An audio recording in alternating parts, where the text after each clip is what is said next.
If we're going to support teachers, it can't be it only happens at this school or with this leader or with this district. It has to be across the board. It has to be ingrained in policies, developed in systems, and embedded and watered in mindsets and beliefs. And if we are not broadcasting that as a requirement to be in our district, if it's not woven into the fabric of how we manage schools, then we are going to continue to lose educators of all types.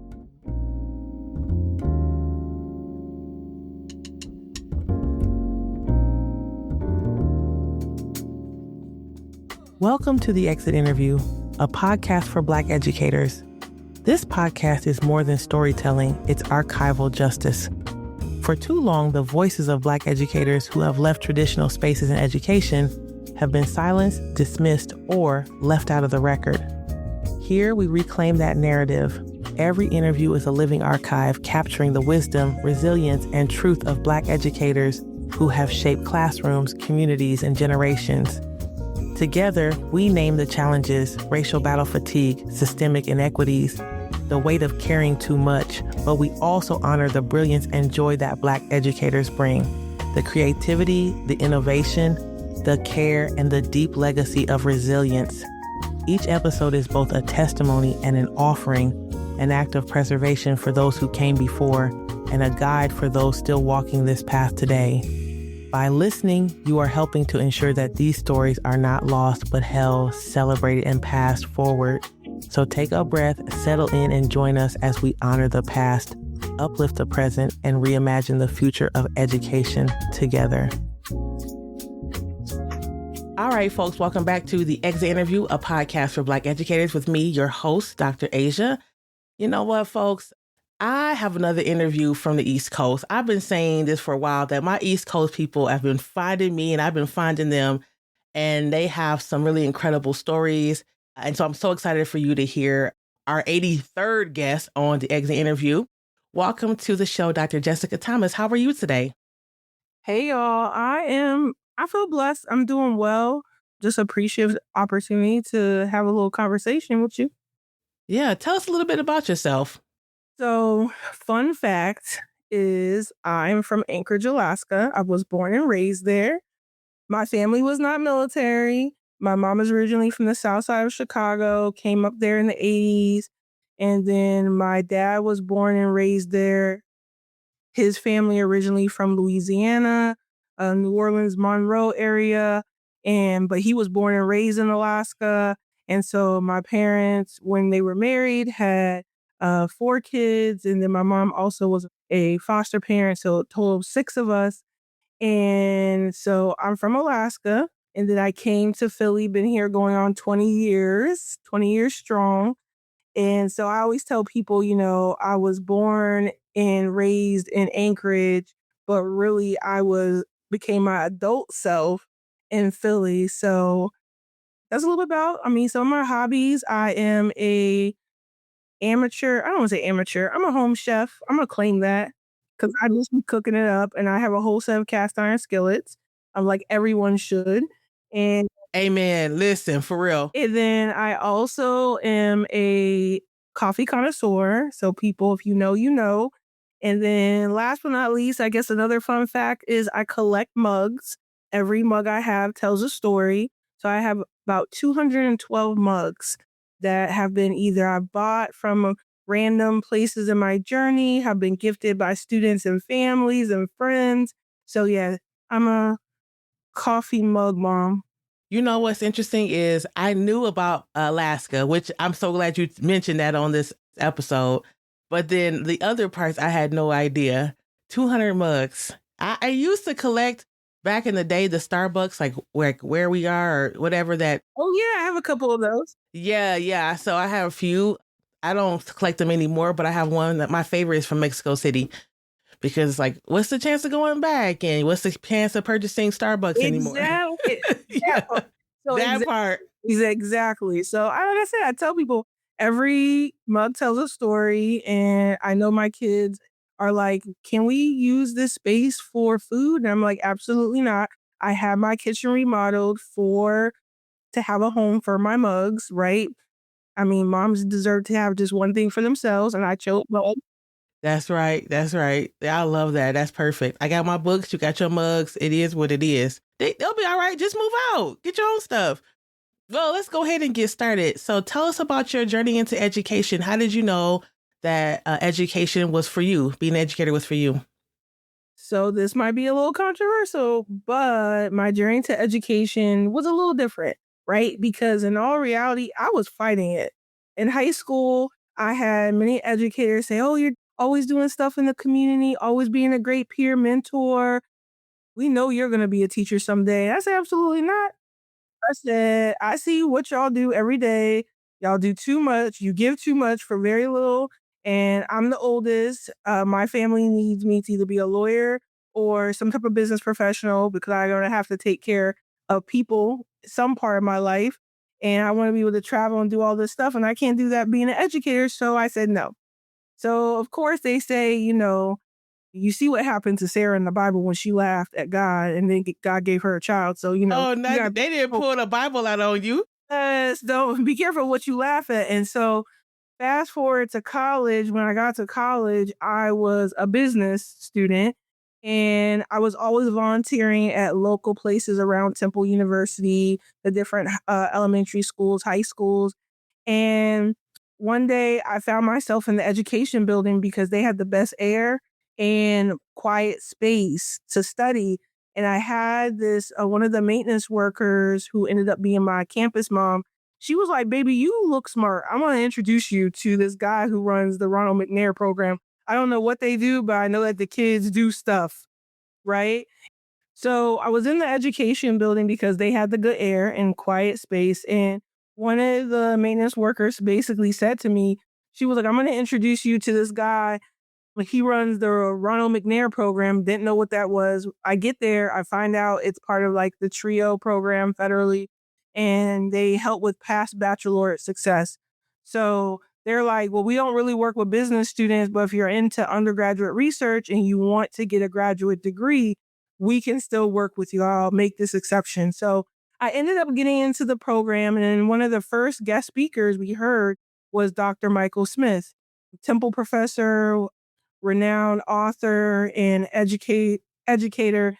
And he was talking about doing literacy projects and qualitative research in Philly schools, particularly working with Black male students around building their reading stamina, their love for writing and reading.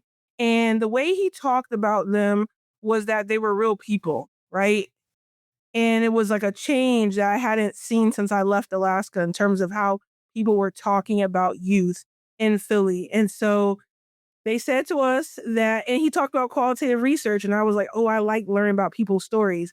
So I shoot my shot, reached out to him, and I said, "Can you be my mentor?" And he was like, "A business student? Like, what are you doing in this program?" So he took a chance on me. Fast forward, we start doing undergraduate research, and I paired up with him and a business professor in the Fox School of Business. And one of my first studies was looking at professional development in Philly schools, which was an HR system. And that was my background in the business school and how it attends to the professional needs and impacts student outcomes. So that was like my first undergraduate study, thinking I was a real scholar. And I did some presentations and conferences. And after that, I really caught the bug. But still, it was too late in the game for me to become an education major. And I just kept telling him, he said, "Listen, you need to come to the light, which is education." And I said, "Absolutely not. My parents sent me here to do a job, which was become a lawyer or some kind of business professional." So fast forward, I ended up graduating, took some detours, did some work in the small business sector, nonprofit, started another grad program, and some things happened. And I found myself in a situation where the school I was at was not the right fit. And he happened to call me and reach out to me and said, "You need to get an authentic education experience. You can't worry about educators and you've never been in the classroom." He said, "Listen, you're like 8 months pregnant or 7 or 8 months pregnant. I will be your independent study teacher while you start your master's program. Come back to Temple. You can do an independent study, and then we'll work on seeing if we can get you emergency cert so that you can work because you have a family now. So by 2012, I have finished the Master's of Education program and had a certification in Business, Computers, and Information Technology. I was working at a charter school as a technology literacy teacher. And by 2014, I graduated 2 weeks before I gave birth to my twin. Hold on, because I got to back up a little bit because I know where this part of the story is going. I just want to say that, you talked about your mentor and the importance of mentorship is, it's so vital. The fact that you, in our conversation before, you talked about how he was really pushing on you, like you need to be in education, you need, right? And so for you to say, no, I'm still going to get this business degree, and he's still checking in on you, and he's still like, I'm telling you, you need to go into education is fantastic. So I have a question too. So you go back to Temple, correct? To go into education. What are the parents saying at this point? Because you just said they sent me to do one thing, and now I've done my stint. I have my nonprofit thing I was doing. But then you were not there. So what was the conversation at that time with your parents? My parents were like, listen, they're proud that I am pursuing more education, but they're like, what is the return on investment? And I was like, listen, I did what y'all said. We follow, we're obedient children. I did my bachelor's degree, but like, just rock with me and know, like, I know that this is what I want to do. And because I was able, because like when I guess from our generation, you got to come to your parents with a plan, right? You got to tell them that everything's aligned. Like, listen, I got a job lined up. I'm not gonna be broke. You got to tell that ahead of time. Right, ahead Like, of that's time. the You have first all thing. your Yes. ducks in a row. And so that's what I did and had all that in a row. And to your point about the mentorship, yes, he was pushing me. But one thing I remember him saying is that students here in Philly deserved for representation to have an educator that looks like him. He was a white male. However, he was a huge champion of diversity in the classroom, the power that educators have that have similar experiences to their students. But then when he couldn't necessarily service me in the way that I needed, like certain types of support, he connected me with he added more mentors to my network, like Dr. J. Earl Davis, and like he propped me up. And so that for me, going back to how I got into education, it wasn't enough that he called me up and said, I'll be your independent study teacher. He was there to make sure that I finished my cert, had everything aligned, that I was in a school that was serving and met my certification requirements. Then once I was in that school, we kept meeting regularly for check-ins because eventually that school no longer was a appropriate placement. So he's like, okay, now where are we looking for next? And so to me, that is the true definition of a mentor that is meant to travel with you for every season. And he has been with me for multiple seasons. And because of that, my trajectory with education, I always say to people, I was running parallel to education, just trying to say like, education kept calling me like a telemarketer. Was just like, pick up, pick up. And I was just like, if you don't leave me alone. But eventually that one telemarketer calls you and you can hear how sweet and innocent they are. And you have to like answer the survey. And that's how I feel about education. And I eventually had to answer, but then, like Dr. Martin Luther King says in his Birmingham letter, the situation was so compelling. I was called to act.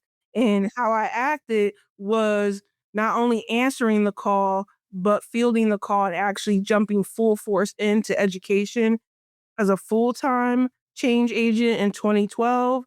And then from there, life was just propelling from being a classroom teacher, curriculum writer, service learning coordinator, technology integration specialist, like urban educator. At one point, I was running agriculture curriculum at a charter school. Like If there was a role, I was jumping into it. Even if I only knew a little bit, I was jumping in because I wanted to educate and liberate our young people. Yeah, I love that. I love that so much. So you ran through quite a few jobs, but we're going to back you up a little bit because that's what folks love to do. They love to run through and then, like, thank you, the end. Let's back up to I was pregnant with my twins because that's what we were talking about. Go for it. So, what would you like me to talk Well, about? you were saying that you were finishing up school, like you had finished up school. You were a technology teacher at a school. That's where we left off. So tell us about that experience because this would have been your first time in a classroom. Is that correct? Full time. So before I had done smaller things with like after school programs, nonprofit, after school coordinator and things of that nature. But when I was in that charter school, my emergency cert, I'm just going to give you the landscape. Think of a technology teacher with no smartboard. So chalkboard, projector. So I had a chalkboard, a projector, a computer that I connected to the projector, 30 computers, usually on average 35 students. I taught kindergarten through 8th grade technology. 3rd through 8th grade were in one building, and then I would go to the little schoolhouse next door for the younger kids, and we would use iPads sometimes or computers if the technology cart was working or if the outlets that charge the cart were working. Just trying to paint the picture and keep it real. And in that space, I remember some pivotal moments of like, I know I answered the call, but is it wrong to hang up? Because this situation, like, is this what everyone's going through in education in Philly? Because I I'm gonna give you one example. I had told the students, I had some teachers that would call me like, "Oh, you're the new prep teacher." I said, "What's that?" They were like, "Oh, we're a core subject. We're a core subject. And then when we need our break, they go to you for a specialty. So you're a prep teacher." And I was like, "You," I said, "You need a cert for that? Because my certification says business computers, information technology." And they were like, the lady laughed at me. And I used to say to people later on when I was an instructional coach, never let labels dictate your value. And so I didn't know then, but as I got older in the game, I refuse to let people just say, "Oh, you're a specialty or you're a prep teacher." No, I'm an educator. My debt and these degrees tell me that very much. And so going back to that particular school, I remember, coming in, had a syllabus, even though we're talking about kindergarten through 8th grade, I had a syllabus for the middle school students. And people were like, "What are you doing? Like, let them come in and play games." I said, "No, these kids need to learn how to type, digital literacy. They need to know how to search information that's reliable and trustworthy, things that can lend and help them be real 21st century learners." So that was a huge shock to the system. And I remember giving a supply list. They told me I could only ask for 3 things from the kids. So I said, back then, I said, everyone needs to come with a copybook, and I would keep in the room, some pencils that would keep in the room, preferably mechanical, and a flash drive, because just in case we needed to save stuff and I had to make more space on the computer. And I remember one day these 8th graders were giving me a hard time. And I'm quick. My husband will tell you I'm quick with the words. My lexicon runs deep. And so I said to this girl, I said, "You need to watch how you talk to me. You need to get some act right." And I said, "You better check yourself before you wreck yourself." And at this point, I didn't even know I was pregnant. So obviously that was the hormones, or it just could have been my real feelings. But neither way, either way, she got it. And when the class was over, she came back to me at lunch, and I said, "Oh, this girl will try to roll on me." And so I was by my desk, and she was like, "Miss, I need to talk to you." And I said, "What's going on?" She said, "Well, I didn't really like how you were talking to me earlier. And I also don't like how you keep trying to make us come out of pocket for stuff." And I said, "What are you talking about?" She said, "You want pencils, you want notebooks." And she was like, "And where am I supposed to get act right? My mom can barely afford the flash drive." She was like, and you want me to buy Act Right? She was like, Miss, you're doing too much. Oh my God. I tried so hard not to laugh, but I said this is why I answer the call for moments like this. Because she wanted where she could buy Act Right. I did not see that story coming. Yes, I had to give you that curveball. I appreciate that. You know what's the truth? And this is so interesting about middle schoolers because they try to be so cool. They try to, and then the situations like that happen, right? Where it's like at the end of the day, they're still 13, they're 12, they're 14, like they're in that age range, and things that we think are whatever, like everybody should know this slang. They're just like, I don't even know what that is. Oh my gosh, I love that. Yeah. But I feel like that just gives you a sense of my first experience. I mean, those were the laughable moments of education. I also had some moments where during that year, I had several colleagues that have became mentors of mine leave due to a toxic workplace. And I was just like, well, why would they leave the kids in the middle of the year being naive of what they had been up against, right? And what had been attacking them. I saw some students assault some teachers and climate workers to the point where one young man knocked a climate worker cold out on the cement, right? Was unconscious. I even saw young people, unfortunately, a young lady getting text messages during class. And she said, Miss, this has nothing to do with you. And popped the razor from underneath her tongue and went full force down the hallway to go after a young man. And I was just like, I don't know if this is meant for me. At the same time, in that experience, I also remember having a young man who people had written off and said, he never comes to school. He deals drugs and all this other stuff. I went to him and said, I see the work that you put forth. I saw the digital comic book that you made on my computer. That's the only assignment you did. However, tell me more about it. Like, what does this mean?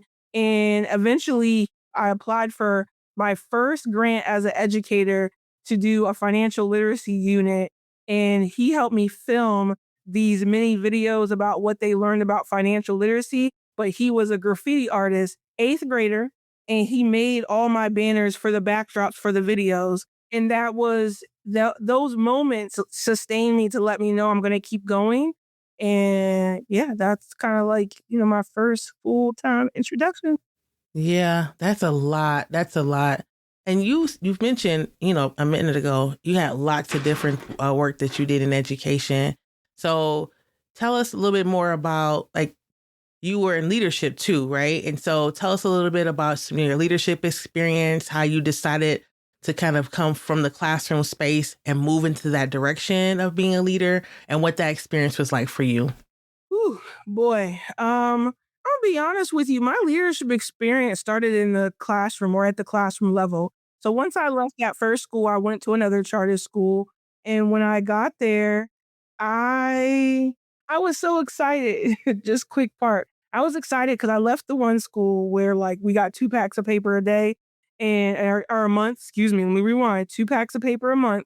And if you accidentally forgot to bring your paper down, if you had to borrow from the secretary, she would deduct it out of your next month allotment, right? Then I went to my new school where like once a month, a like FedEx sized truck would pull up with paper, white paper, pink paper, pastel. I didn't even know goldenrod existed, but it Oh, did. the famous Golden, goldenrod. golden, Yes. or Shout out to goldenrod. you Oh can my make God. That's that taking me pop a back. goldenrod. Listen, okay, go ahead. I can do a whole Listen, yes. you know you're a teacher without saying you're a teacher if you know about goldenrod paper. Yes. I can see goldenrod. I can see that blue, the green, and the pink. Yes, the Say that. pastels. Yes, Yes, the the pastels. Yes. so, and I even remember going to the school and like when you would go inside, I was like, "Oh my god, it's the same color as outside. It's still light, right? It's not like washed out, whatever." So I was just like overwhelmed and excited by, the experience. And I got to that school and just I think it's really which is a blessing and a curse of my nature when I jump into an environment and I feel like it could be it feels like home. I'm gonna give you not 110%. I'm gonna give you 220 and possibly more, right? Like, it's not gonna be my 2 cents. I'm gonna give you a whole like silver dollar worth. And so I eventually jumped in, and I remember at like the third staff meeting, they were like, we're looking for people to lead clubs. And so I joined and started the healthy eating advocacy team at my school, aka the Heat. And we were a school that managed the school's garden and created lessons around nutrition. And I had a team of students, middle school, after school, we would do healthy recipes and practice them. And then if we liked them, we would put them in our cookbook, but then we would do demos during lunch or have teachers sign up for us to do a nutrition lesson, and the students would do it during their lunch. And so I did that for like 2 or 3 years. We even got another grant. That was like my second grant that in my career to publish it and actually publish it. People could buy it and things of that nature. And so it was great because that was like my first taste of like teacher leadership. And I was like, oh, I would like more. And then, of course, when you want more and you say it to yourself, other people hear you thinking out loud. And so the after school coordinator, who's been a longtime friend of mine, she had connected me. They were doing service learning. The school was really big on service learning, which was in Alaska. My school district had been a champion for that since like the late 90s, early 2000s. So I already was like, it was already ingrained in my educational fabric. And so I became a part of the service learning team, was helping coordinate first just the middle school program projects. And then I started to lead all of middle school. Then they got a grant and they wrote me in to become a curriculum writer. So then we developed a K to 12 curriculum for service learning. I was writing curriculum.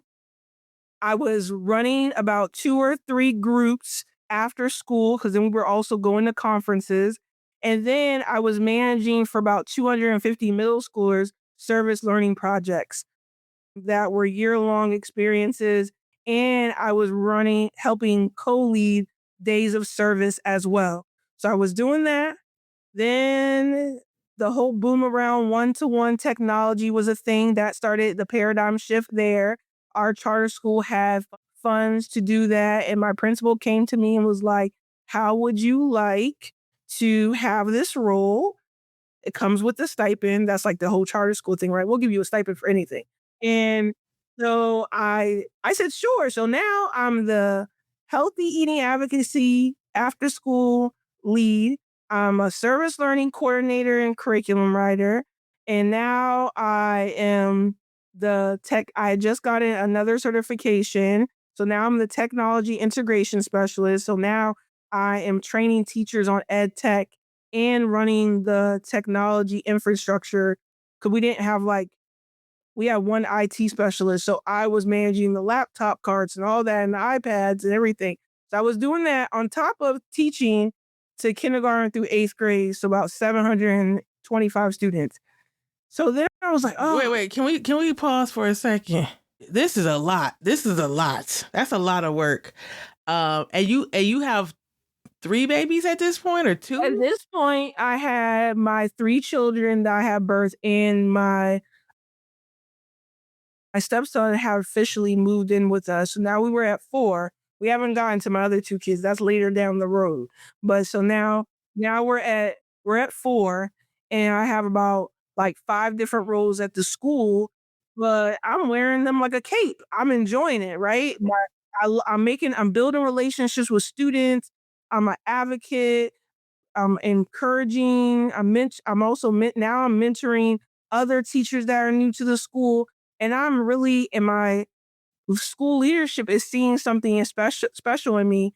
I felt because they were bringing me to the table like, "Hey, Jess, there's an opportunity for us to get this grant and do this thing, and for you to be, give your voice in this way. Could you join?"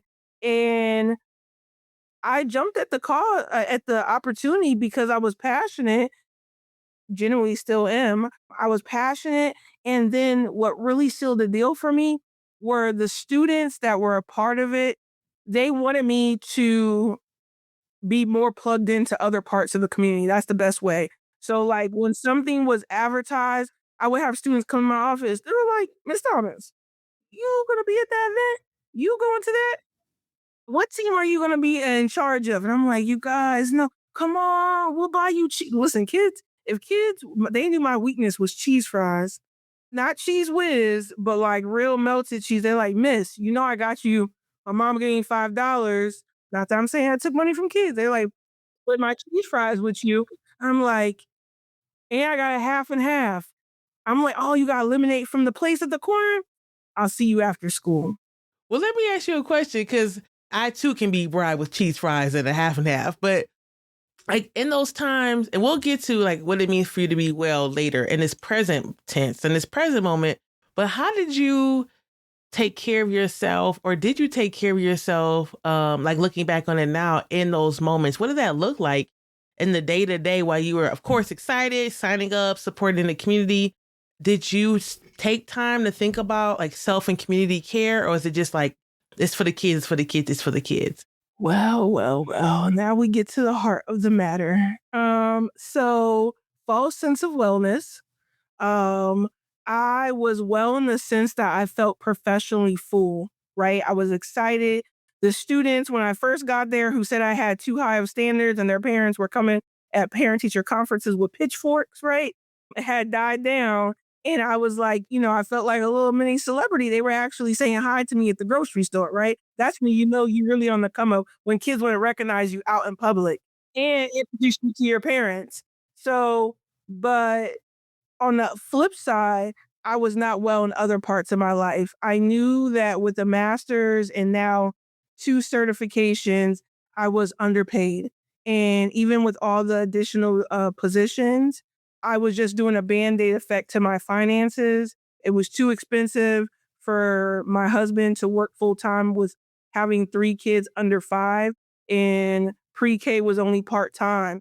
So, to be honest with you, I was benefiting from, like, if we had an event at the school and there was food left over, my friend who was the after school coordinator, I would be helping her and she was like, Jess, you want to take this extra platter home? Boom. That into my food budget. She used to get health free fresh fruits and vegetables. After everybody had picked it up, they couldn't keep it overnight. She was like, I got you. I'm putting a care package together for you. That was really helpful, like supplementing my income by, finding free things around the city that I could get into, was getting some assistance outside, but really I wasn't thriving. I was surviving and I made it look good. And I think the crazy thing is I had my students, and after a while, my students and my parents were like, Miss, I know I asked you to hold on one more year so my last son could come to your class, but you gotta go. There's something else out there. They're like, you're so good at what you do. Like, there's other kids. And that's literally what propelled me into school leadership. One day at my last school, I was there late as usual. And a student of mine's, the security had let them in and she had already graduated and she was on her way, I guess from home or from work. And she had stopped by. I said, what are you doing? How'd they let you in the back? She said, I saw your car out there and I knew that you were still here. You're always here, Miss Thomas. I was like, yeah, I'm preparing for this event or something I was doing. And she was like, there's other kids out there that need you, right? She was like, why you say? And I said, because I love you guys. And she was like, we love you too, but like, there's other kids out there, right? And it was crazy because I had to hear it from one of the people I was serving to say that, one, it was okay for me to leave because I had this guilt that if I left, what about everything I built? Would it sustain after me? And then there's also this fear of like, can I do it? But then between what she said and realizing there were certain things at the current school that I wanted to change, I was not allowed to change, that I knew that I wanted a seat at the table. And I said, well, if they're not going to give me a seat, I'm going to take my chair and find myself a seat somewhere else. And that's what I did. So in 2020, during the pandemic, opportunity opened up for me to become a school leader in the school district of Philadelphia. And I jumped at the opportunity and it was a game changer for me. Before you tell us about that experience, It's so interesting that when you tell the story on the surface, like, oh my gosh, I could hear an educator thinking, that's so great. I'm doing that too. I'm showing up. And then right underneath is this conversation of self-care, community care, family care, and like your students rooting for you to leave in like a beautiful way, right? To take care of yourself, to, better financial opportunities, still be in education. But I think that's really important that we continue a conversation about what it means to take care of ourselves and not necessarily I say this often that we talk about teachers being heroes, we're heroes without capes and all these things, and because of that trope folks burn out so quickly, right? And the system wants us to keep believing that. They'll keep giving us grants. They'll keep go to this thing and you're such a wonderful, because they want to use us up. And then when there's nothing left, they find someone else because, like you said before, when I was younger, I didn't know X, Y, and Z. And so I appreciate you sharing that story, and like how you ended up transitioning to another opportunity. Yes, I no longer wear resilience as a cape, or like my badge of honor is not unconditional service with unlimited sacrifice. Like those are no longer like my letter jackets or like, or my cape. I'm not doing it's really not good for you, but then eventually you could resent, we could talk about this later. You could begin to resent the work you were called to do. And there's pivotal, we'll talk about that later, I know, but there's been pivotal moments where I was like, you know what, I got to go because I don't want to resent the work. I don't want to fall in love with kind of like the movie Brown Sugar. I don't want to fall in love with hip hop. I don't want to fall in love with education. Yeah, yeah. Tell us about your next stint in leadership. What that transition looked like and what were you doing? Man, my next move came at the right time. I feel like sometimes you're looking for that breakthrough, and if you wait for it, pray for it, it will come. And I became a school leader at a comprehensive high school here in Philly. When I joined, it was in the pandemic, so we were virtual, and there were about 1,900 students in the school. And I was in. I know you're going to ask me a follow up question, so I'm just going to hit you with it. So when I started at that particular school, I was one of four assistant principals, and then we had a principal. I was in charge of special education. There was about 395, 410 kids with IEPs that I was in charge of. Um, at the time, 1900, actually, yeah, about 1900. So and then I was in charge of the art and music department and academy that was associated with it, technology infrastructure, so the whole Chromebook program, all of that. I had responsibilities with, I was assigned a counselor that was assigned to my academy. I was also in charge of supporting with enrollment and registration, co-lead that with my principal. I was also in charge of. Okay, wait, let's just wait. And I was also in charge of it. Wait, I thought we had. Okay. Yes, that's what happens. Like like what I think in education, what happens is we are so excited to move out of one hot pot or, skillet. When we get into a new skillet and it's like a cool warmness, right? Like when it's first getting warm, but and it's like that cold water hits it, you kind of sizzle and you're like, oh, it's not really that hot. It was warm from the cool down. Like it was warm from like it was underneath the water for a little. It's not really that warm. That's what we happened, right? I was in my cast iron skillet and I didn't think it was on, but it was slowly heating up. But when I got in there, I was so excited. Even virtually, I found myself building relationships with educators. It was still tough because everyone was going through things. And I found myself so fresh from being in a classroom that I felt like I connected with the teacher at different levels, saying like, listen, don't forget, I literally was just in a classroom 2 months ago. Like, I understand, like, feel comfortable, your authentic self.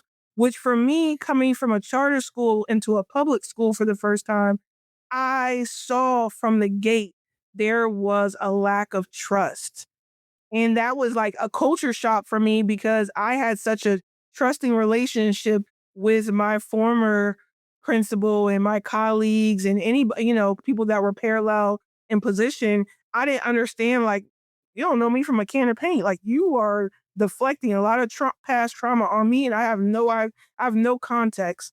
But in that new school leader role, once we came out of the pandemic transitioning in person, of course, additional roles, I ended up around between 10 to 15 responsibilities that were under me, my responsibility, outside of what my colleagues had to also do, the other three assistant principals.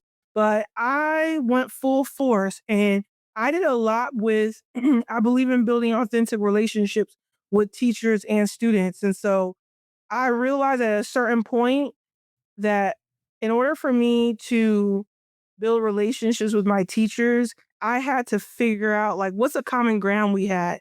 So a lot of times for professional development during our PLC times, I would have get to know you surveys. I would just have everyone on a piece of paper. I said, write your birthday and your favorite color. Don't tell me the year, your birthday, your favorite color, a song that gets you going, and your favorite food. And then randomly throughout the year, I might drop a birthday card to somebody, right? As long as I would try to do all the birthday cards for the month. I would randomly order Krispy Kreme donuts because I knew half of my POC really enjoyed it, or I would like encourage a potluck feast. I also knew I had a lot of coffee drinkers and mug users. So I would say, listen, if the staff lounge, we got 300 staff and only one staff lounge. I said, if the staff lounge is too packed, my door is always open and my Keurig is always ready. Just come sit down. I have an extra desk. You can work out of my office. I'll leave if you need the space. I was always giving teachers my office. I don't care. I don't have nothing to hide. Mi casa, su casa. And then I also asked some teachers that have eventually decided to open up to me about, they had children with special needs or they lost a loved one to cancer like I had while I was a school leader. And so just building those authentic relationships and not forcing it, but like when you're ready. But I also didn't have a problem with being vulnerable with my PLC, my professional learning community. Sorry for the acronym, but my PLC, and just saying like, hey, you guys, you know what? Today we were going to talk about this topic, differentiation, but I had a real hard time with my son. You guys know he has autism and he had a rough night last night, and I'm just not in the space. So I would like to hold space and pivot. Could we today? I would like to give you more small group planning time. I'm going to be in the back. If anybody wants to come and sit with me one on one and we can have small consultation, but I'm not in the capacity to stand in front of you and deliver something because my cup is not full. So I think started to open up the floodgates for people to feel more comfortable and then tell a friend.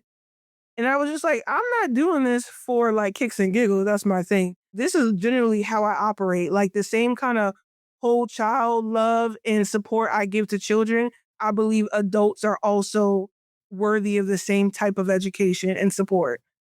So, I mean, that's the Cliff Notes version, I guess. You let me know where else you want to go with it. Yeah. So was this, I know that we talked about leadership. Is this the last school that you were in as a leader? No, no. So I was an assistant principal there for about 5 years.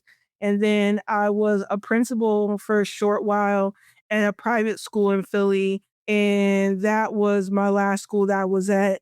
And so I went from the school that I was at from 2020 to 2024-ish. When I started, I was servicing, there was 1,900 kids. When I left, there was 2,700 kids. And just to give you perspective, my special education department had increased too, in the sense that we went from having 310 kids with IEPs to when I left, we were at 495 kids that we were servicing across all disability types. I had 21 teacher case managers, 27 paraprofessionals that were all, and a school psychologist that were all under my purview on top of my other responsibilities. So when I left that school and had an opportunity after taking some time off, because I did pivot, I tell people I didn't quit the district. I just chose me. I resigned and chose me. I chose me and I chose my family. And I took some time for myself, almost about 8 or 9 months, and then joined another school family in August of 2025. And it was predominantly students with different types of needs, not all disabilities, but only 25 students. And I said, if I can handle 2,700, I know I can handle 25 students and 5 teachers, right? So after a series of interviews, I was selected, and, the universe aligned me to join another school family. And once again, I jumped in with both feet, but I had a different set of blinders, not blinders, a different set of glasses on, really, of like how I was more aware and cognizant of what was going on, right? And made sure I was keeping a pulse of the community, but also keeping a pulse of myself to make sure, like, hey, if your gut is not feeling right, let's listen, let's pull the curtain on it if it has to be. But once again, once you start to fall in love with your students, sometimes you don't pay attention, and there definitely were signs on the wall. But nonetheless, when I got into that last school, those students grabbed my heart. Even though there were some really rough days, you know, just like at my last school, I was physically hurt at the new place. I still kept showing up because most of the kids kept showing up, and they started to see that I genuinely had their best interests. And these were the kids that have been on their third, fourth, or fifth school. So I knew they needed a different type of love, right? And support. And so I was willing to put in the work, and I was putting in the work until it was time for me to transition from that space. So, I mean, so that'll be the next question that I ask is, since that was your last school, what was it? What were the situations or events that helped you decide it was time to leave education in that particular sense? Well, have you ever seen this movie? This is the best way I can explain it to you. Have you seen the movie Lemony Snicket's A Series of Unfortunate Events? Oh, a long time ago. Yes, there's like a new version with like Jim Carrey, I think, or something. Mm-hmm. That is exactly how I feel to how to answer why I like the events that contributed to me leaving traditional educational spaces. They were just like the characters, things kept coming, right? And you're just like, why are these things happening to me? And I think, I can chuckle now because I've been doing the work to heal and to grow from the experiences. But there's 3 words that come to mind on the why behind why I left both places, and why I have taken a stand to put a pause, kind of close those chapters and pivot to other spaces, is because the first word is psychological safety. The second word is toxic workplace. And the third word or term is systems failure. And so those are the contributing factors of why I pivoted and chose myself.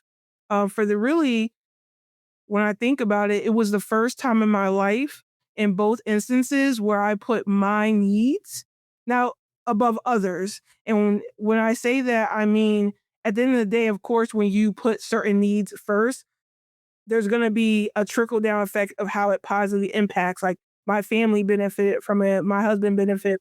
But genuinely, I had to choose to pour into myself because of those 3 things I just said basically were killing me. And it was in the first instance, I can compare that first event to an abusive relationship. And I can say that because I'm a survivor of domestic violence in a previous relationship. And when I had to go through my therapy to unpack my abusive relationship, one of the things they talk to you about are how did it start, and were there any signs you picked up on? And for me, when I was at that school, I was so happy to get a chance at something new, and it looked so sparkly and new and nice. And the honeymoon feeling, I was in this honeymoon state of mind and was so blissful that I did not see the signs on the wall. Not the signs. None of my friends that were educators in the district, they couldn't tell me anything. They're like, girl, do you know that no one else has to do that? Why are you at school at 7 o'clock? Why are you escorting kids home with the police? Why are you doing this on the weekend? Why are you falling asleep when I'm trying to talk to you for the third time this week? I was just like, no, I don't want to seem like an ingrate. I tried so hard to get into this position. I'm finally here. I got a seat at the table. I'm going to make it count. However, at the same time, I was slowly diminishing my capacity, right? I was physically drained.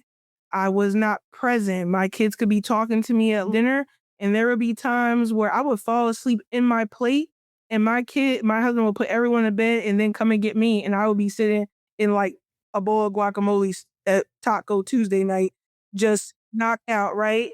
Because I'm so tired, and then when he wakes me up, I wait till he goes to sleep so I can get back on the computer and look at lesson plans, review IEPs, and do I answer the 3,000 emails I didn't get to answer just so I can be half ready for the next day. And so what ended up happening was while the first 3.5 years or so were really, magical for me, eventually what ended up happening was we always had in the first school that I left, we always had one AP that was all assistant principal always leaving. Now I always just said to myself, like, how could they just leave? Like, this place is so great. There's so many opportunities. And some of them would tell me why and say it was not a right fit. But I could hear that there was more to their story, or that I could hear they had feelings, or that they had experienced harm that I just couldn't believe really existed. Soon, almost everyone that left, part of their narrative of the why became what was going on with me. And I soon found myself being a victim of peer harassment, staff harassment, and targeting, leadership bullying, just a toxic workplace. Also, I started to feel like I was becoming a tool in the system where I knew that there were inequities going on. And when I would speak up, it was like, are you on our side, or are you on the teacher side, or are you on this side? Like, we rock for our own. We do this for our own. I'm like, well, isn't our own the students? Like, that's who I'm rocking with, right? And so for that, I felt like then that's where that psychological safety comes in. I felt like as I spoke up, I was being looked at as like, are you a traitor? Are you on our side? Like, where's your allegiance lie? And I've always been taught to lead with integrity. And I felt like there were moments where I was being asked to compromise my values, and it didn't feel great. And when I would speak up, it seemed like I was like being treated. Are you being ungrateful for the opportunity to be here? You know how many people wanted your opportunity? And so then I'm in this like internal tug of war of like, oh my God, am I being ungrateful? Like, who am I being ungrateful to? Am I doing the right thing? So then I'm like, okay, to apologize for my speaking up, now I'm going to do more to show that I really do want to be here.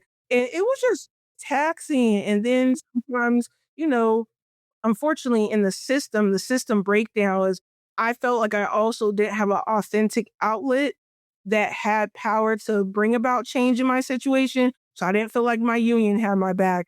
I didn't feel like there were systems outside of the union that a school leader still new in the game could go to in confidence and seek help without retaliation or being blackballed or being taught treated as a traitor, when in raw reality, you were just looking for answers to sustain yourself and find a common ground.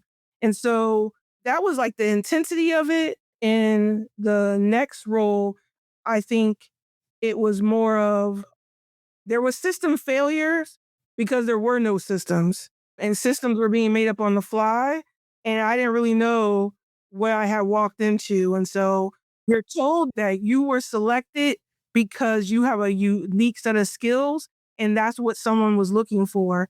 And then when you get in there, you realize like, oh no, you wanted my skill set on paper, but you didn't want me to actually use my superpowers, right?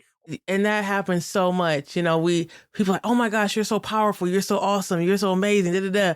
You got to get over here. We love your brilliance. And then as soon as you use that same brilliance in the workplace that you've moved over to, they just try to choke that out of you. Yes, yes. Like hyping you up, like you gonna hype me up like Flavor Flav, but then like take me down like Yeah, we're no, all over that's hip hop. real. Absolutely not. Absolutely not. Yeah. I think, you mentioned quite a few things. It's like abusive relationship and education, the being physically harmed, like the psychological safety, all these pieces. And you wouldn't be the first person or the last person, unfortunately, on the show to share that and to know you had to leave education for reasons that I wish weren't the case, right? Yeah, that's really painful to hear. And I will say that like in both instances, like kind of like when I chose to become a school leader from that student that stopped by, I also have to say that once again, a young person that really got to me, that finally, it was a young person and my husband. My husband has said to me at my first school leadership position that he said, at that point, in 2 years, I had been injured 4 times physically, and then a fifth time had to do not by a student. The fifth time was related to being chemically burned, allergic reaction to cleaning supplies at the school. And so my husband said, my fear is that if I get a phone call, it's not going to be a phone call that like, hey, Jess needs you to get picked up or something. It's going to be like, can you identify her body or please get to the hospital as soon as possible? And to see that level of sadness of him thinking that he would lose his partner, it really hurt me. It hurt me when my dad came to visit me one time and I had just spent 7 hours for a workman's comp claim because I had a concussion and other injuries on my body. And I had no capacity. My dad drove 6 hours to hang out with me and our kids. And I had no capacity to do anything because I couldn't even drive my car. My vision was so blurred. And with the last role, I remember just having some rough days back to back. And in the last instance where I got really hurt in the last position, my daughter has said to me, she said, Mommy, why do you keep going back if you keep getting hurt? She was like, "Look, I'm checking on you." And for a 13-year-old middle schooler, because middle schoolers, they in their own world. For a 13-year-old middle schooler to come and say, "I'm worried about you," and why do you keep going back? I said, "Hold up." I tell new teachers every day to model the way, right? I do, we do, you do. What am I modeling for my daughter? What am I doing? I'm watching her, I'm telling her do as I say, not as I do, because I keep going back to a place and I come back every day with a bandage, my arm wrapped up, tears that I'm trying to like dry quickly, whatever. Once again, I told myself after, another abusive relationship that I wasn't going to go back. So what am I doing right now? And who's to say that I can't still find joy in the profession, just not here? It doesn't have to be here. Yeah, yeah, yeah. That's a lot. That's so much. And I'm so grateful for your family. We need our families to say, like, wait, what's going on? Or people that's on the outside, like you said, the student, other folks to say, I know what you think that you're doing, and I know like the change you think you're making, but let's show you from this perspective.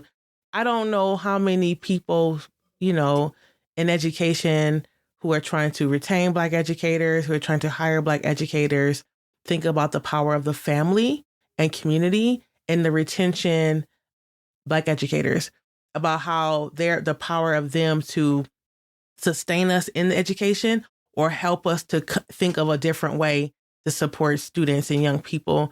And if we took that into consideration amongst all the other things that you've talked about, I think that there will be much further down the road in our retention of Black educators beyond funding and, like pay raises. It's a lot more complex than that. Yeah.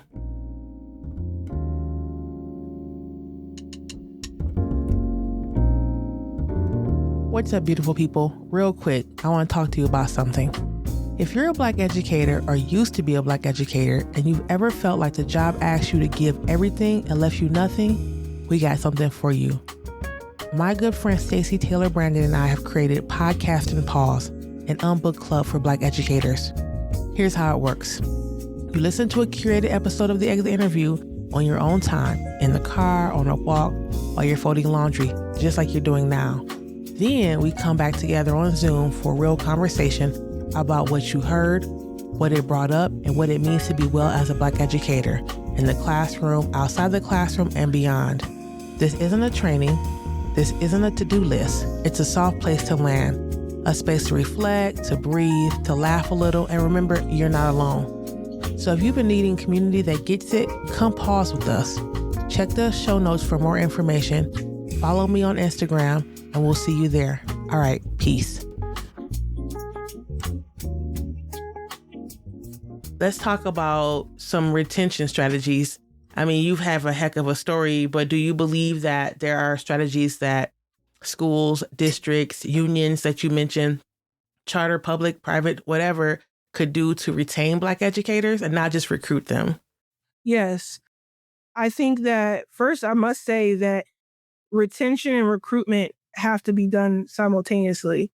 So like, yes, you can go recruit, but you already should have your retention plan in place.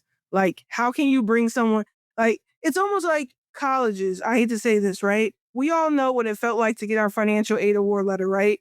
The first year was hefty. You're like, oh, I got all these grants, these awards. Then you come back sophomore year and tomorrow, wait, where did everything go? How it switched? The loans are heavier and the grants are, and that's how it feels like when you're an educator, when you get into the profession. People promise you the world when you get in to recruit you. And then when you get there, it's like, where is the sustainability plan?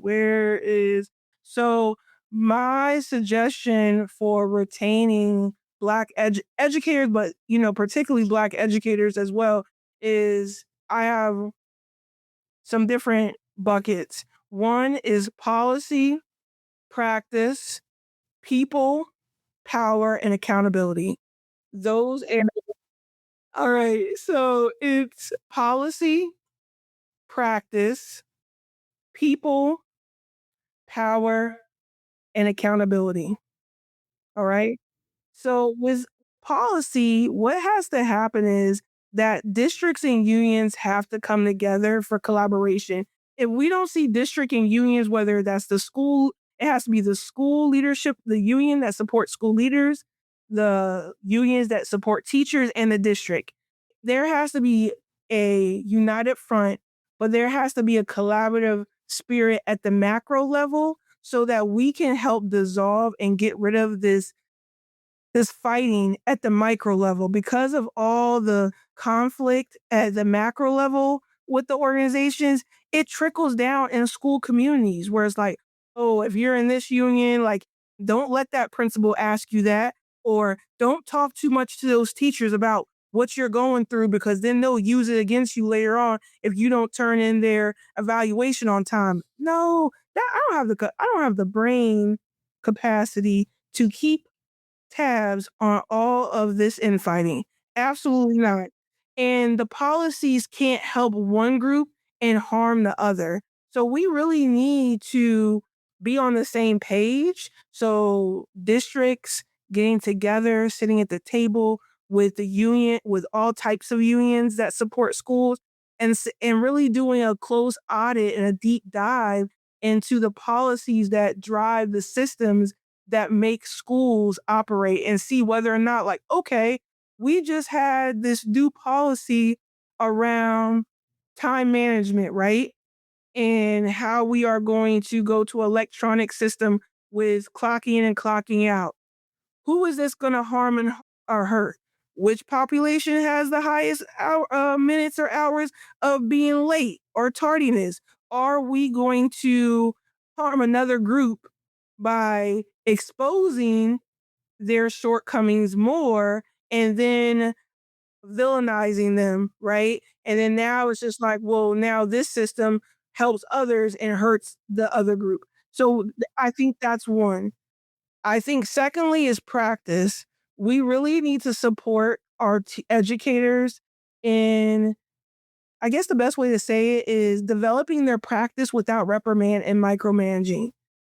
And, I took a deep breath when I said that because I'm thinking like, in my mind, my school leader they were like, how could you say that? I'm just going to say what it is, right? When I was in a charter school, and I don't know if it was just the nature of my principal at the time, but I had so much autonomy to try new things.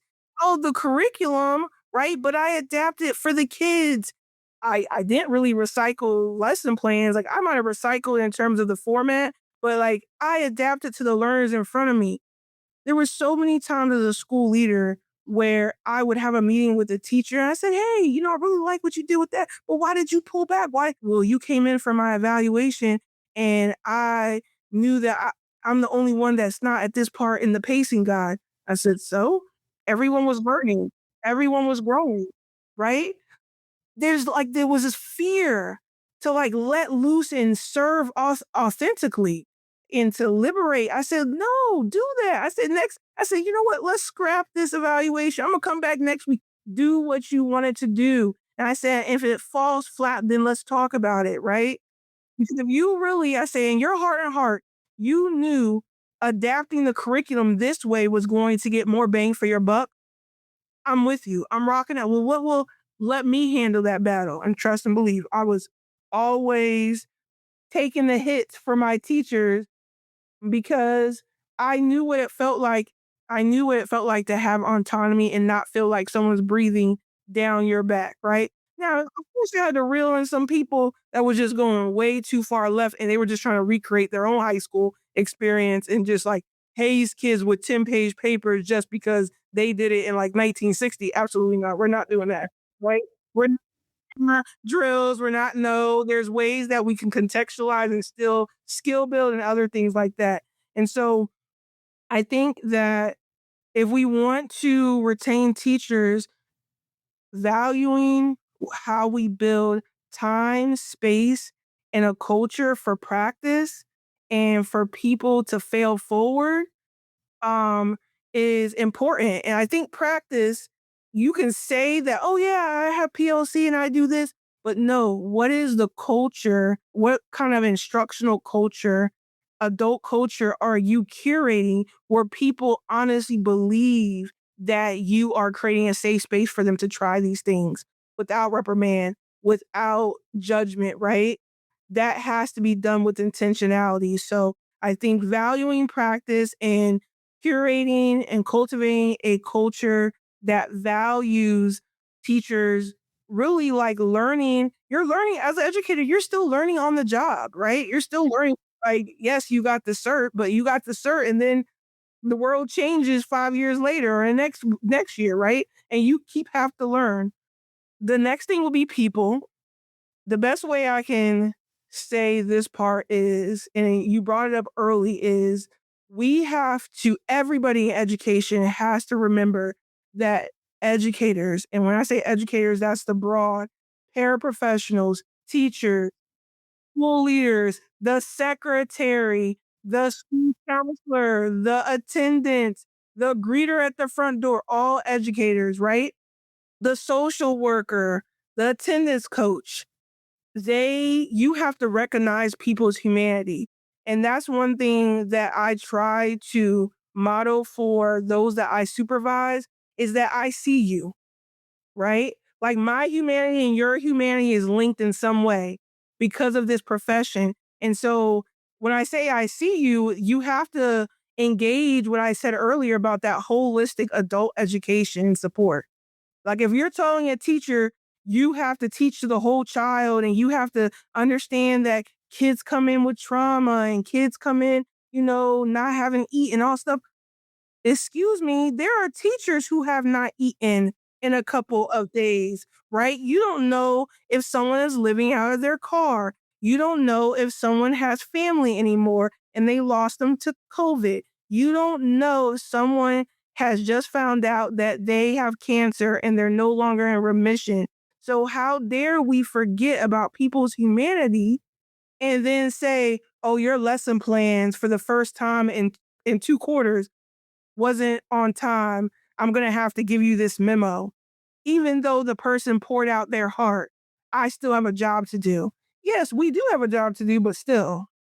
You're right. When I talk to folks in community educators, they always say, if I'm healthy, then I can help the kids. And we default to like, and the students, because it's right to say we're doing this for the kids.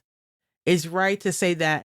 We don't think about in education, I don't think often it's good to take care of myself for self. Adults are also human beings.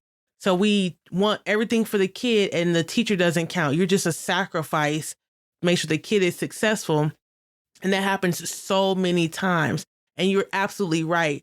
Like you just said, some people don't have dinner at night, but you just mentioned in your previous, like talking about your first school, that you were getting your fresh fruits and vegetables from the after school program. It's always for the kids, for the kids, for the kids. And the adults are not well, right? And the adults are needing food or rest or a therapy or all of the above.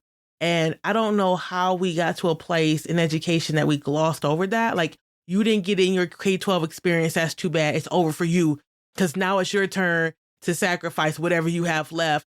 And that does not get us anywhere in education, but more burnout, more racial battle fatigue, more compassion fatigue over and over and over again. No, you're so right on that. And I knew that I had to adjust my practice and not just be culturally responsive in how I teach youth, but be culturally responsive as a school leader.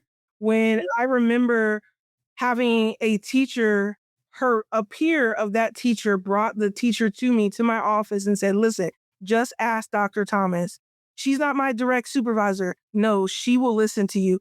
And the teacher was afraid to ask me if I could help her find a space for her telehealth because she needed a quiet space. Her car was too cold and she just wanted to be able to talk to her therapist during her prep and she had nowhere to go. And she was afraid to ask her direct supervisor on my team. And I said, well, is it during your prep? She said, yes. I said, I have a black cover for my thing. Here's the key to my office. Stay in here and text me if you need more time. I will go to your class. And this is between me and you. That goes back to the humanity of it, and that gets back to that whole adult education and support, right? Like we have to make a decision. If we're going to support teachers, it can't be it only happens at this school or with this leader or with this district. It has to be across the board. It has to be ingrained in policies, developed in systems, and embedded and watered in mindsets and beliefs. And if we are not broadcasting that as a requirement to be in our district, if it's not woven into the fabric of how we manage schools, then we are going to continue to lose educators of all types, right? And I think that's another part to it. And then the last two things I think I said were power and accountability. And I can just briefly explain what those are. So for the power part is I really do believe that because there's so many power struggles in the bureaucracy of education, certain groups feel like they don't have a power to be change agent in the system. So I'll give you one example. I empowered my paraprofessionals that I manage. I empowered them to apply for after school clubs in the district, to be leads for different things. I even co-wrote a grant with a paraprofessional written into it so she could get more hours, right? Because I knew what she was up against outside of school, trying to save money for a car and some other things. And so to me, I didn't see her position. I saw her abilities and what talent she had that were being underserved. I also knew that I had paraprofessionals who had came from Albania that had the credentials in their other country, but here in the United States, we were not giving them an opportunity to be an educator, and they had a wealth of knowledge. So I'm looking for grow your own programs to, yes, I might lose you as a paraprofessional, but I'm gonna level you up. Why would I keep you down? Because I have the power to retain you when I know you're better serving in another part of the vineyard.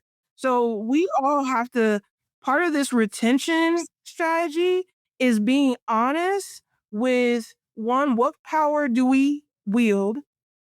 And what power do we have and how do we wield it? And making sure that we're not using it in a way that's only self serving to our bottom line. When we pour into others, trust and believe the universe and God will bring something to give you the increase or to level you out. Like, I honestly believe that. So I really do think that um on the power tip, like there has to be making sure that we're taking uh inventory of how we manage our power, and that you said something earlier that was really important, remembering that teachers, yes, I do believe teachers have superpowers, but one of those superpowers can't be unconditional service and unlimited sacrifice. It can't, because our educators have other communities that they serve, their families, their friends, their churches, whatever it may be. And so we can't misuse our power where we diminish somebody where they have nothing to give to their other parts of themselves, right? Because our identities are not just made up of our profession. Our identities are complex and layered, and we have other communities that we have to serve and be sustained for. I'm saying this deep. And I said the introspection and the internalizing of this is real because I've said this, I've lived it, but now like it is my battle cry. And that leads into my last point, which is accountability. Because what I'm saying to you and what I'm sharing with everybody is a step towards a different type of accountability in my professional journey. But I think if we are going to retain, particularly Black teachers, Black educators, there has to be built in accountability ability into the education system. This means that whether you're a school leader, a teacher, a superintendent, assistant superintendent, we need to own our mistakes and never be too big to apologize. I remember the first time I apologized to a student. I was like 3 years in to the education game. I was like, oh, the kid brought his paper up to me and he was like, Miss, I counted this. I got 6 out of 10 and not 5 out of 10. And I'm thinking to myself, like, you do know what the percentage is, right? But then I said to myself, he was like, but he was so disheartened, right? Because he was just like, I said, oh, I'm gonna fix it right now. I said, I apologize. And then he came back. He said, apologize for what? I said, I misgraded your paper. He said, but you're the teacher. Why are you apologizing to me? Because I did you wrong. I said, I made a mistake. And when I realized how he looked at me different, how he was astonished that an adult, a person of power and authority could apologize, I tried that same strategy one time where I apologized. I've apologized to a whole POC, say, hey, I sent out the wrong document. I apologize. I didn't proofread something. Hey, I apologize that I showed up at the wrong time or I missed an appointment and you were waiting for me. And they were like, Dr. Thomas, you a whole doctor. You a whole principal. Why are you apologizing? Because I was wrong. I'm not going to beg, but I'm not too big to apologize. And also, I see you. If I see you, I respect you, your time, your ability, and what you bring to the table. So who am I to disregard your gifts and your time that you've given by not apologizing? So that's accountability, not letting your title determine. That kind of gets back into the whole apology game and not being too big to identify a mistake. But I remember, I think I talked to you about this. Can't really see it, but these are, I just finished up a workshop series for some teacher residents at Temple, and I had them do a walk down memory lane gallery walk. And I asked them some questions about, what do they need, right? What do they need to be sustained in schools? And they talked about their accountability of what they need to do better in. Then they stated what they need from the education system, what the education system could be more accountable. And there's so many things that was said. One of the parts of the gallery walk was the wall of fears. And they said not having teaching autonomy, that I will be broke the majority of my life. Not sure about getting back and forth to school safety, not having as much money as I want to sustain myself, being micromanaged by admin and not mentored. One that really helped, one that really shook me up is on this one, the teachers talked about the relationships that they needed and how they wanted the system to be more accountable about, I still need a better relationship with my department, my subject or my department chair, a better relationship with specialist teachers like art, music, and STEM. I need more help from a mentor that's not burnt out. Someone said I need an angel investor to help me develop ed tech to be able to help with the new curriculum that keeps changing. Um, I need Someone else said I still need strong relationships with leadership, both teacher leaders and school leaders. And so that just tells me that everybody has to do better at being accountable and not pushing, passing the buck. And what I mean by that is with this whole narrative around teacher retention, right? What I hear a lot of is the educators are leaving because of school leaders and they need to be treated nice or everything. Okay, so now we're just pointing the finger at school leaders. They're still educators. And then in 5 years, when the research comes out and says there's a mass exodus of school leaders, then what are we gonna do? Point to the assistant soups, and then assistant soups are gonna point to the distributor. Like, stop passing the buck and get to the heart of the matter and really talk about it. And let's all be accountable to each other. Let's operate as a collective and not in this system that looks like a fluid system with, or excuse me, an ecosystem, because we're not acting like an ecosystem, right? We're operating in all these little, smaller, isolated parts instead of coming back to being a collective and saying, you know what? Our humanities are tied together, right? Our how we support our educators helps build them in their capacity to help students. How we support our school leaders and value their health and wellness. You know how many school leaders I know are fearful of taking a day off for how that might look and they might be considered weak. I know I did.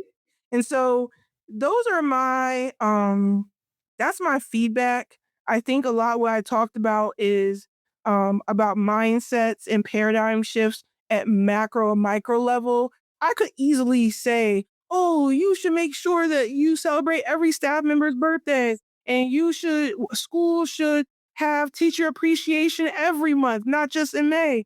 But once again, it's like a kid. You make false promises. You start off high and do these things, but they're not sustainable. We have to stop these big gestures and start off with these small intentional strategies that we can start, learn from, pilot, and build and scale up.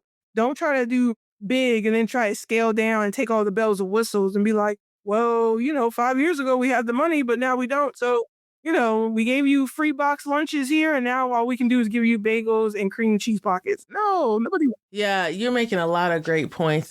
Thank you so much for really being so thorough about and thoughtful about your suggestions.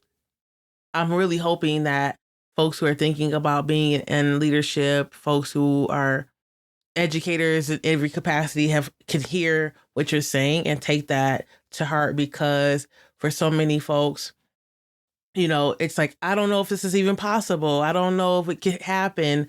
But over and over again, people in the podcast have come and said it is possible if we want to do it or not, right? That's where we're at right now in education. So you have fantastic ideas. I can see how your mind worked as an admin already because you had that set up.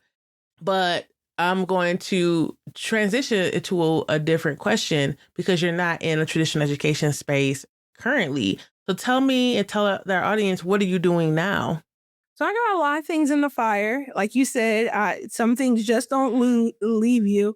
And so while I was in education, my husband and I started a small business called Five Tribe Vending. We really just wanted to teach our kids about building generational wealth and financial literacy. So we started this vending machine after watching a lot of TikToks.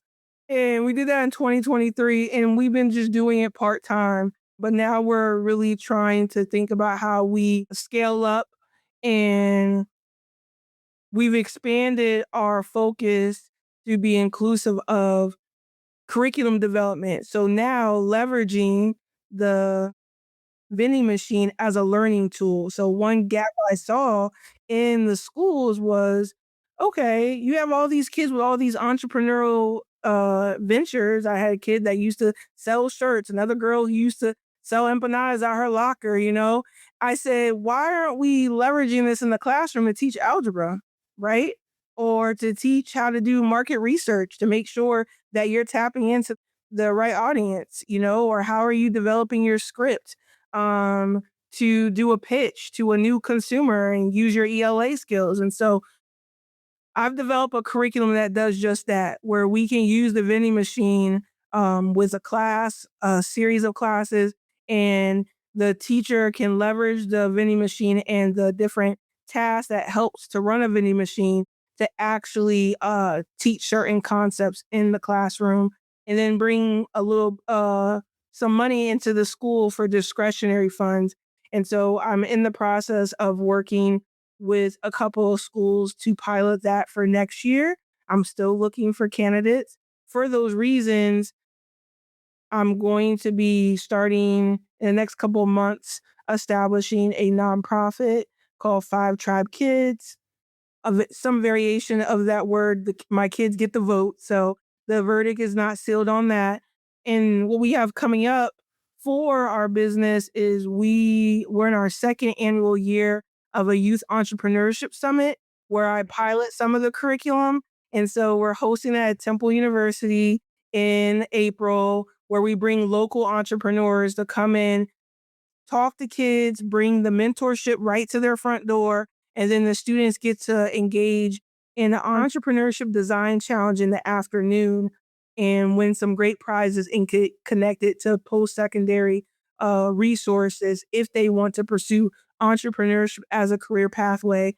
And of course, like I said, outside of that, I'm still out here consulting, looking for opportunities to support schools in addressing teacher, I'm going to say educators, so I include school leaders and teachers, educator wellness, because I do believe strongly that if we don't address the climate, the adult climate and culture in a school, we will not be able to sustain the overall school culture, whether that's instructional culture, student culture.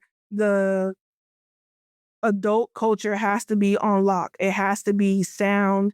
And so I am always looking for a school that is willing to start the conversation for me to come in, do a climate and culture audit and analysis, and give them feedback on real strategies to support them and their staff and rebuild and retain.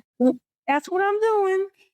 Of course, in the theme of you, it's a lot, but I can see this is just underneath. It's giving Leo vibes. I would say, it's like I'm a Sagittarius. you know, okay, yes, that's also very fitting for a A Sagittarius November out and about. Sagittarius. Out, Yes, yes, to we're be out clear, here. yes, Exactly. yes, stay in the streets. Okay, so I'll ask you two more questions. The first one is there a Black educator or are there Black educators that you would like to shout out? Of course. I have to start first closest to home, which is, of course, my parents are educators in their own right. But I also want, not but I also want to include my great grandmother. Her name is Drusilla Wilson. She was my first educator. She modeled the way of how to give service to others, to other communities. And she educated me on what does it mean to be a good human being and to operate with integrity.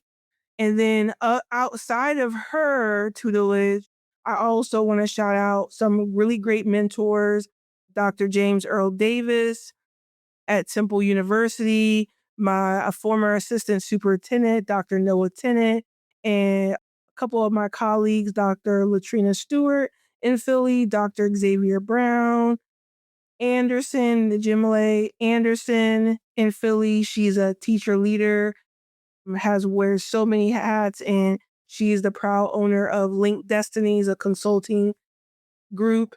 And then I'm part of the Surge family. That's a national organization. So I'm part of the Surge Academy and Institute here in Philadelphia, cohort 4, and all of those people, those are my surgelings, my siblings.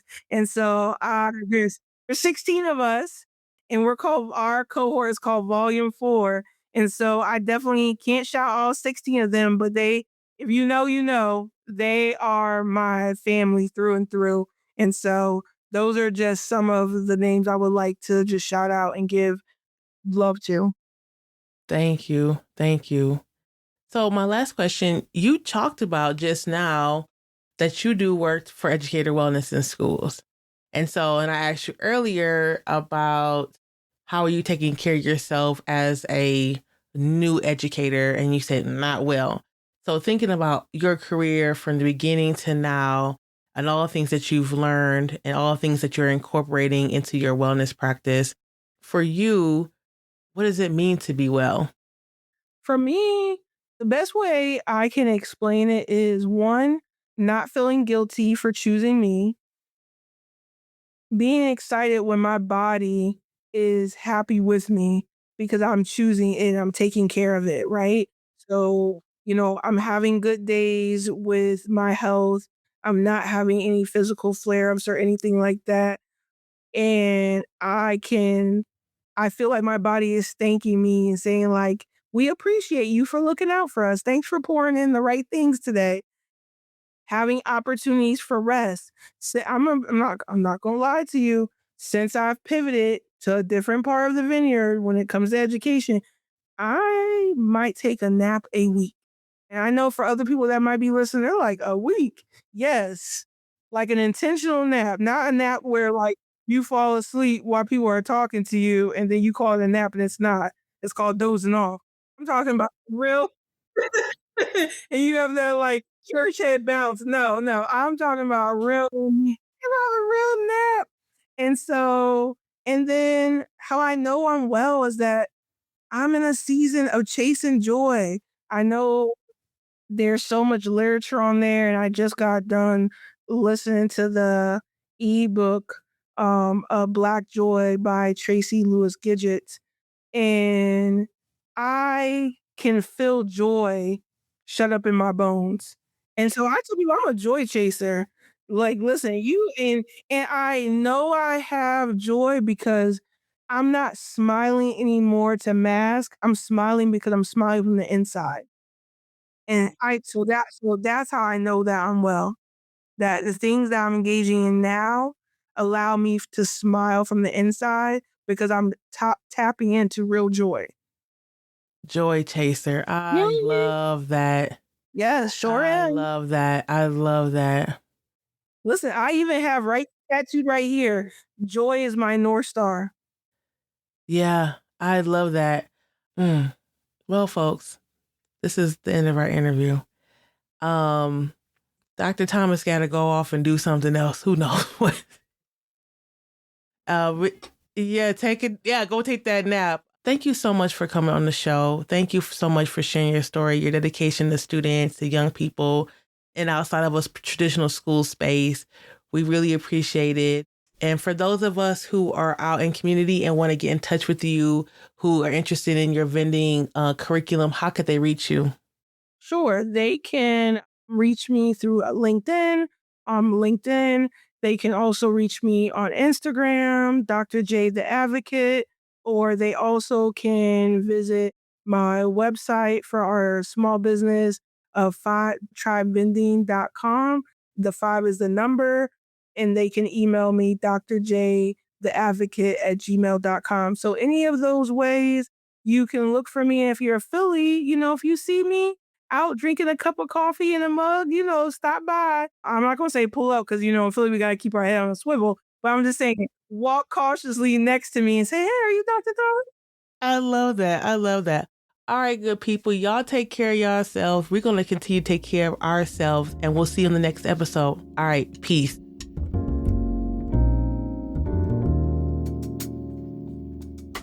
Thank you for joining us for today's episode of The Exit Interview, a podcast for Black educators.